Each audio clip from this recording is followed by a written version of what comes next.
I think some of the splendor of what you were doing in StarCraft 1. That's an interesting question, actually. I don't know. I mean, I guess it's a little bit of both. I mean, obviously I'm at a high because, well, I just casted the OSL, you know.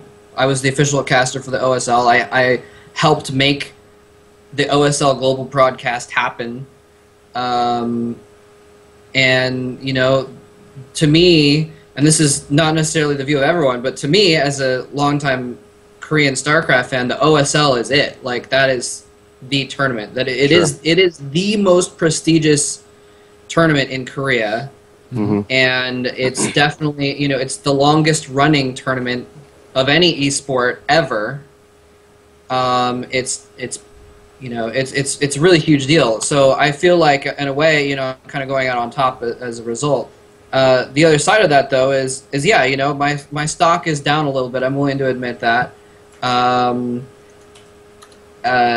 As far as you know, I'm not really, I guess, in that.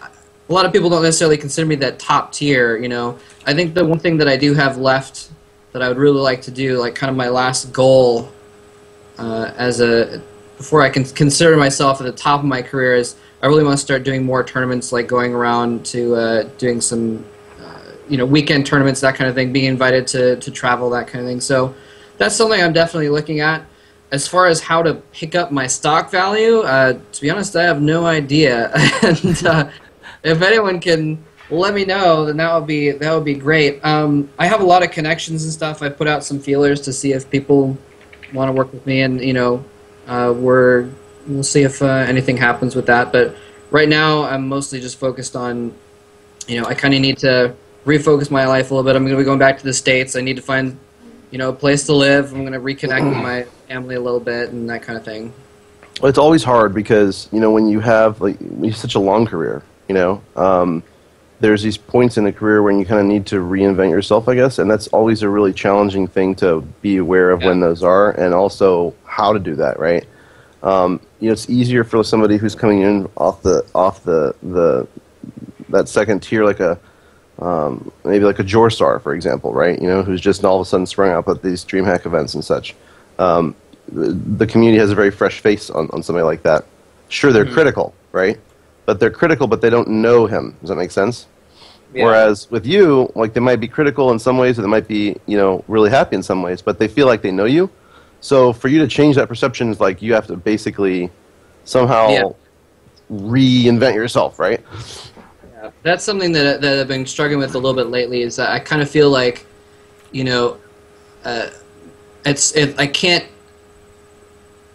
get rid of certain parts of my reputation, basically. You know, people are still going on the OSL, you know, stream chat and complaining about things that I did 2 years ago. You know, it's like, okay, well, I guess that impression is just never going to leave some people, and that's hard to deal with. Like, okay, how do I move forward from that when people are still kind of? Hey, you know what though? You know what? You just said they come on the chat and then they say that. At least they came on the chat, right? Sometimes to know who you are, right? Seriously, hey, haters are at least somebody that know you, man. It's true. They do say, this guy instead of who is this guy. So yeah, they'll sit and chat and just, you know, say shit left and right, but yet they'll still be there. Exactly. I always think it's funny when people like make nasty comments on my YouTube videos. It's like, well, why did you even bother to like come to my YouTube channel and watch my video and go out of your way to watch this if you like don't even like? Yeah, I mean, like, to a certain degree, for the view, buddy. That's kind of what I'm saying. Like, to a certain degree, like, I mean, like, maybe my questioning so far has sounded like I'm kind of like down on MoleTrap stock, you know. And I'm like, hey, man, well, you know, what are you going to do about this? But in reality, I think that, you know, with your history and your career behind you, like, you should almost have a little bit more swagger about what you got going on. You know, like, yeah, I'm casting like the premier league in the whole world, you know, and like I've been doing this for so many years, and you know what I mean. Like, it's kind of like owning your rights. You know what I'm saying? Like, you know. Yeah. Yeah, I mean, your resume is stronger than almost everybody's resume that's casting these NLGs, and no, and I definitely have some pride in that. Don't get me wrong. You know, I'm not saying I consider myself any less than the top tier. But I'm just saying that, you know, the fact of the matter is that I don't necessarily have the best view in the community right now. And so, and you're talking about reinventing yourself. That's something I have been thinking about too. I mean, the thing is I've been casting for a long time, but I've also been working with the players, the coaches, the producers, the managers that have turned esports from, you know, almost a cable access quality production to an industry, a major industry in Korea. Like, I've talked to them about how they did that, and I've watched it grow. And so, you know, that's an experience that I feel like I can help apply to situations even more than as a caster. So that's something I'm thinking about too, is like, well, you know what, maybe I can actually do more for esports if I'm helping, you know, behind the scenes new more so nations. I think you're doing great, man. I think, you know, if you got haters, like, just be grateful for those haters, and just, like, you know, just exploit your gimmicks. If you got people who are hard about you, you know, make fun of it and just try to, like, own that and get those people to come out and you know, rage in the chat and everything like that. I mean, like, those are your fans, right? And just turning them from.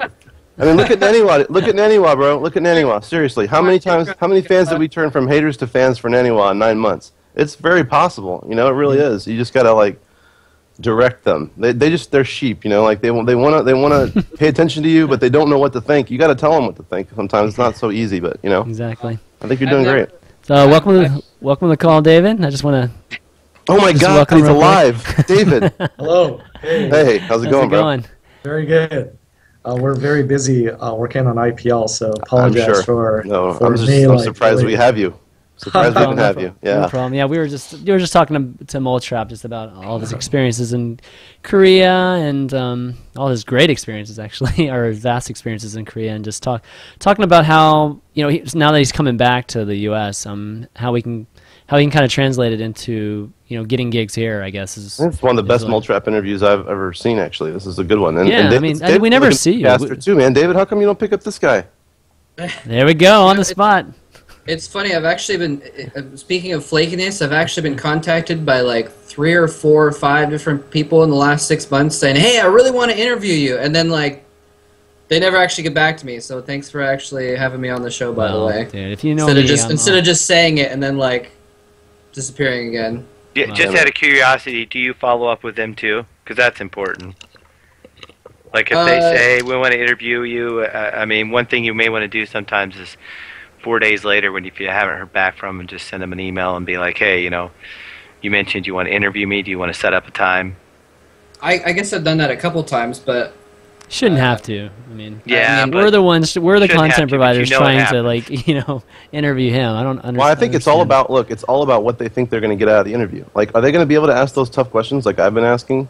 Like, if they don't think that they can, then they're not going to be attracted to that. If they're not going to be able to ask Daniel about his pro brush, about David Ting, about why, you know, Sundance and this, that, and the other. Like, if you can't ask the real questions, then what's the point of having an interview? Everybody already knows the content. Everybody knows what they're going to say. It doesn't matter. That's another point. I'm not going to reroute the conversation again, but I'll just say that's another point that could be said about doing things in Korea as well. Just yeah, that's throw that out there, that some people have not wanted me to say certain things in interviews, and so anyway. But, well, you know, David, since you've joined on, why don't we just jump right into IPL 5 now? IPL 5, man. Yeah, tell us why don't you talk to us about it, because I know you're super busy, and I'm, you know, big thanks for you coming on, because I know Mark was even telling me that, like, he was really surprised that we were able to get you on, given that it's pretty close to IPL 5, and, you know, you guys are probably on just kind of crazy mode, right? I send you Skype, you no answer. Yeah, I know. It's I've been very bad about answering to people. We're really just focused on sponsors, you know, for the last 2 weeks. It's a lot of work. Is there any good new sponsors on board? Yeah, is there any closing anyone? Yeah. Did Pepsi sign the deal yet, or what? So, no, not Pepsi. We are working on that. Let's you know, there's definitely a few new ones. Let's see, Asus is new. So they're going to be our monitor sponsor for IPL 5. Corsair. Let's see, who else? Origin PC. And a few others. So Kingston has sponsored us in the past, so they're coming back. AMD has sponsored us in the past, they're coming back. Astro, same for them. So yeah, so you'll see very consumer Astro, man. electronics Astro. heavy. God, they used to own the world, Astro, man. Now they've lost, like, they're nowhere now. I'm glad that they're still at IPL. That's good. That's really good. They're very dedicated, so we really appreciate them supporting us now, as well as we're talking about all of 2013 as well. So we're very happy working with those group. They're based in San Francisco, so it's that's really convenient. Then. Yeah, that really helps. Just, hop on a cab and just do a face-to-face meeting because of proximity. Yeah. Well, yeah. So talk to me about IPL 5. What's going to be different about IPL 5 compared to the previous ones? Yeah. Oh, for some reason it looks like you're still talking. Yeah, let me turn off video because I think I'm on Wi-Fi, so I think all of these videos are really killing my bandwidth. So okay, yeah, it's looking like Kung Fu movie from exactly the 80s. It feels like in the Matrix, everything is in slow-mo. Nice. So a lot of innovations in IPL 5. Like I said, it's really like going through and reinventing yourself event after event. So we took these last couple of months very seriously. So I can talk about a couple of things that people can look forward to. One is we application. I think you're cutting out some here. Hold on. So I'm going to tell you the really, really good stuff, man, that nobody's ever heard before. It's going to be like... yeah, it's break. Yeah, we're only catching like every other word there. Okay, can you guys cut out the video on your side or no? I think mine's bandwidth constrained, so I don't know if it's okay for John or MoleTrap to do so. Okay, I think Mark just cut out his. We'll see if that helps. Okay, let's see if that helps. Hello, can you hear mine? Yes. Yep, can hear you. Okay, I think we saturated our Wi-Fi, so sorry about that. So yeah, we innovated quite a bit. So for example, we have first of all, we have this iOS app. So basically runs on iPhones and iPad.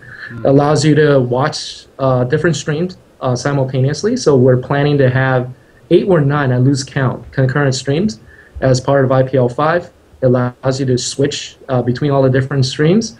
And also there's a brand new feature that I filed a patent on that was basically allows you to vote and predict like who's going to win. So very similar, using virtual points to predict the winner.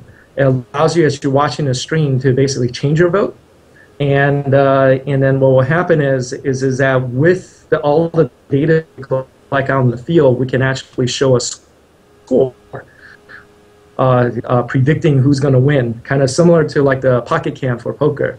So as part of IPL 5, you'll see our desk basically change to a digital display, and you'll see that score basically digitally displayed there, along with a lot of different animation that you'll see live at the event. So that's basically innovation number 1. Cool. Number 2 is that the first time we're basically going to showcase some of our live streaming technology. So we actually build our own streaming technology outside of Twitch. Going to try it out, so probably within brand new code, we're going to have a bunch of issues as well, so really appreciate everybody's patience. So we're going to take over the IGN.com homepage. So this is where you'll see, instead of the cover story unit, you'll see our live stream right on the homepage of IGN.com. And also it has DVR capability, so if you miss part of the stream, you can rewind back and watch the stream. And because it's a brand new player, we're basically going to offer HD free up to 720p. We're not going to stream 1080 because the bandwidth constraint. The whole thing is free, and hey, David, for people to basically give us. Congratulations, man! I know you and I talked so many times about pitching that to your board and getting that real estate on the home. That's so huge. That literally. That right there is the hugest piece of news that I've heard in esports in the last quarter. Yep. Like, you're going to be on the IPL, that's awesome. IGN homepage, man. Yeah. What the hell is that? Stop the presses. What is that? How did you convince them? Did they have to start to try to sell the company before they let you do that, or what? Oh, man, come on. I think it's very easy to convince them after IPL 4 because we did almost 3x our E3 traffic. Nice. And we're talking about doing bold new things. So that is one of the bold new things I mentioned as we planned our basically new fiscal year, and I got tremendous support through the rest of the exec team to make that happen. So we're going to take over the homepage for 4 straight days. So that's really going to be awesome. So just to give you guys a scope of what that means is that That's amazing. we get at least 1 million uniques basically per day on the page. So basically they will see esports, 1 million unique visitors are going to see it. And also we're having a lot of the IGN personalities and celebrities. So Naomi is Kyle, who's kind of the face of IGN, is going to be at IPL 5. Oh, really teaching like the mainstream viewers like how to watch esports, So she will also do a personal video blog talking about from her own personal experience, what does it feel like, sitting in, watching the, competition to her fans, as well as being on a stream, roaming the different areas of IPL and explaining it to people, saying, hey, this is this is what you're seeing, and this is what they're competing for. So making a lot of the mainstream viewers, like we get like about 70 million monthly uniques on IGN.com in aggregate. So this is where, if we can convert just a percentage of that to really just understand esports and become esports fan, we all win, because the ecosystem will all benefit from that. Yeah, finally leveraging the big IGN. That's awesome. Because we've been waiting for that, right? For IPL is to really. David, what sort of things at the event for live attendees do you have planned? Anything different? Anything new? Yeah, absolutely. A lot of new things. Like I said during our last interview, we had like 30-something pages of notes on things to improve on. So things like sponsors. We have a sponsorship pavilion where basically attendees are going to pick up swags by going through all the different sponsors and picking up stamps involved in their their marketing promotion. So that's one. Another thing that we're doing is we're going to do a cosplay contest. So basically working with Crunchyroll. What is that? Jointly, Crunchyroll is basically a partner of ours. They do a subscription based service for animes online. Oh, I gotcha. So so we're basically going to run a cosplay contest together. So it's going to be a lot of fun. GSL, GOM, you already know, we're going to be integrated, better than ever. So we're basically doing GSL Code S tournament there. Along with the World Championship, and also we invited as part of IPL 5 competition through all of our qualifiers, top 72 players in the world, some of the top players, to our tournament to compete for be the IPL 5 champ. So it's going to be a lot of StarCraft. On League of Legends side, we have 6 of the top 8 teams. Azubu Blaze is actually going to be part of our competition. They're the last guys to qualify from our Korean qualifier. And some of the top 16 teams are going to compete for our prize pool as well. So some of the best StarCraft 2, League of Legends, and also we added a brand new game, Shoot Mania. You guys will see like it in full effect. We're going to have an area dedicated so people can try out the game and enter the competition along with some of the first-person shooter pros, basically duking out on a game that's yet to be released. It's actually still in beta. The prize pool is already $100K, for the game. Also, we're going to have our first set of console titles. I can't reveal who yet because the contract is done, but we're going to do a joint announcement. But it's in the fires, and you guys could guess which ones. We did Spelling Bee last time, so you guys could figure that out. Right. So, how many streams are we gonna have per game? Like, if you break it down. I think StarCraft 2 is 3, League of Legends is 3, and Nice.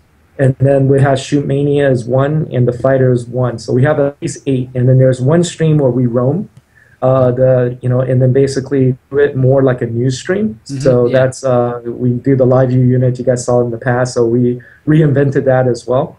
So basically doing a news coverage. So basically like last time, Scarlet has beaten a Korean in the first round. We will not miss that. We'll actually cover that. That's awesome. As a basic breaking news. Having somebody on the floor. I think we were just talking about that, about MLG, right, guys? So that's really cool. Yeah, so it's we really want to focus on timely news.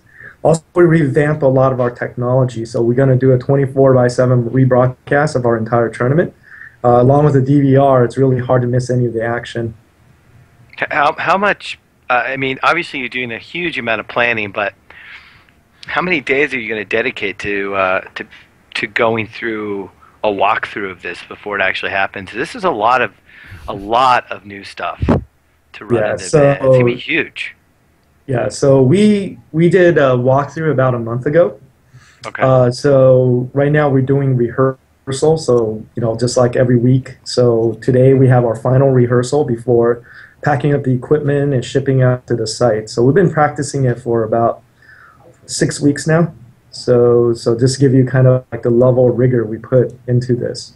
Of course, we're dealing with a lot of brand new technology, so we assume that there are certain things that will be broken on site. So we would ask for people's patience, and forgiveness for basically, taking the level of risk that we're doing. But this is why we have like 8 to 9 streams, is that you could jump to other streams. So there's a lot of tolerance on basically giving you all the action.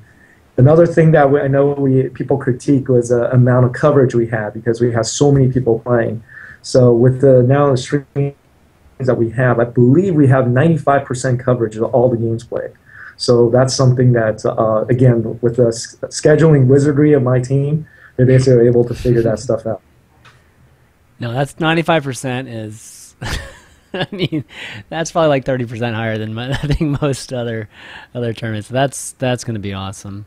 Yeah, if you can pull this stuff off, David, I think it's going to be the checkmate, man, for a lot of folks. Well, the thing is, I think even if it doesn't pull off perfectly, which the saying is, what can go wrong will, and sometimes does. Sure. Even if there's issues, as he's already said, sometimes things are just going to happen. You have no control over. It's the idea that these are things that really probably should have been thought of years ago, and actually probably were in some ways. We just didn't have the ability to do so, or the time, or the resources. Just doing them, I think, David is key. Ting has balls. He's willing to innovate, even if it's going to cause problems, even if it's going to fail, even if it's going to whatever. He's going to do it anyways, just because he can, and it should be done. And I think that's what's so magical about IGN Pro League. Thank you. Except they just need to have CFN support back there, so that when things go wrong, they have John to call and he can hook them up. Yeah. Oh my gosh. I'm just one person. Yeah, you should bring CSN then, though. But yeah, absolutely. You guys are always invited as usual. So we'd love to have you, Andrew. Rachel, I think, is planning to be there. So, so I think it's going to be fantastic. We just try to do things better. Like what I said is that, in multiple interviews, like the innovation, if you think that this is bold, I had to basically cut back my my plans by at least an order of magnitude, because it was, the vision, this is only the beginning. There's so many things that we could do from a technology standpoint. One thing I'll just mention that so you guys, a lot of people talk about, being able to data mine within the game itself. So basically using that to trigger all the updates, all the scores, all the probability, that stuff, all that technology exists. It just requires us to go in and implement it. So a lot of this stuff is not hard. It just really requires people to dedicate the technical resources required and have the patience to work through the kinks, to work with the publishers to make those things happen. So, David, a lot of what you're doing to me sounds like your interest in seeing esports grow, or in specifically IPL 5, is there seems to be a lot of sports models to what you're doing here. Really trying to get the information in front of the user, so that the story is created from the event itself, not from not fabricated. Like, as long as you can offer people this opportunity to see stats, updates on scores, like score tickers and things like that. Is that kind of where you were coming from with some of this? Was like, how can we get this to be more sports related? Yeah, so if you look at baseball or like basketball and football, you have a person manually taking those stats, right? So rebound, people will have to basically make a judgmental call based on replays, like if that's a rebound or not, or like a it passed, right? Alex Right. Smith for San Francisco 49er couldn't break the record if that's called a forward pass versus a lateral, right? So, but then the beauty of esports is that all the technology is there, right? Everything is digital. All that information could be collected programmatically. So it should be richer than baseball. And the key here is to really build up the infrastructure and put the thought process behind it to automate all of the stuff that people have been manually collecting over the years. So again, this is just one thought of many, many, many that I have on how to help revolutionize the sport. And again, you know, when I talk about esports, a lot of the people are copying the traditional sport, but they forget the fact that the medium is completely different. You're not playing in a physical stadium with physical people. So they want to simulate exactly that. And then I think that's a wrong path again. I really want to basically push the technology envelope. So, you know, it really just like the sci-fi film, like, you know, if you watch a lot of the film where, you know, people competed in a digital world in a very aggressive manner, you know, that's where esports is going to evolve to, permitting technology over time. That's why I said, hopefully within my lifetime, it's going to be more popular than American football. And again, it's basically permissible by the amount of technology that people in to make that thing happen. So because honestly, so you won't use a mouse and a keyboard. You actually physically participate in the event. We were just talking about that, Chris. So tech talk, Dave. All right, we're talking about, you know, you're talking about mining data, right? Mm-hmm. Is Blizzard offering you an API, or are they? I think that as part of basically Heart of the Swarm, a lot of the features are not end user feature, but for people like us. Mm-hmm. So I think that they're making the data mineable from the game itself. So we're very interested in developing the technology to warehouse that stuff and really start compiling the infographics needed for each one of the games. So they'll make the data available, but not I know what you mean. Okay, that's really good to hear. Go ahead. Go ahead. No, go ahead, Mole. All right, I was just say that's really good to hear because I mean that's something that I had a chance to talk with some of the guys that did the BlizzCon presentation from 2011. Actually, I think they came to Korea and they did some filming at the GOM House and what have you. And I talked with them for a while afterwards as well. I had a meeting with them and stuff, and they were interested in doing that kind of thing. And that's kind of what I told them was I was like, look, you want to improve things like this kind of stats would be good if you can get this kind of data, and I can help tell you what kind of data is going to be important to show if you can get that. But they didn't have the tools available to actually do any of that. So they had some of these similar ideas, a year and a half ago that they couldn't actually implement. So it's really good to hear that you're able to implement those and that Blizzard is making those tools easier to create as well. Yeah, so it's already technically feasible as part of the Wings of Liberty releases. The GameHeart guys already figured it out, but it basically requires a custom map to basically, kind of like push out the XML on disk, and you have to aggregate the data on disk and and send it through to like a central data warehousing service. Yeah. So and you just pull that constantly. So the mechanism already exists. It just really depends on people who have the technical mind to spend the time and the effort to make all of these things happen. Mm-hmm. It's nothing magical. It just requires a lot of work, right? So something that basically seems very easy and intuitive. And I always tell people an idea is just 1% of the work required, and 99% is actually the perspiration of making that things happen, right? So I think that this is where, with my technical background, we really treat each one of these things very, into a roadmap and really put the resources against it. And then when people ask what type of organizations IPL, I told people, I say, hey, we're a technology group and as well as a content group, and not an esports league.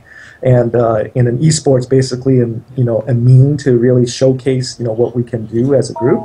But it's really our collective work to make all of these things happen.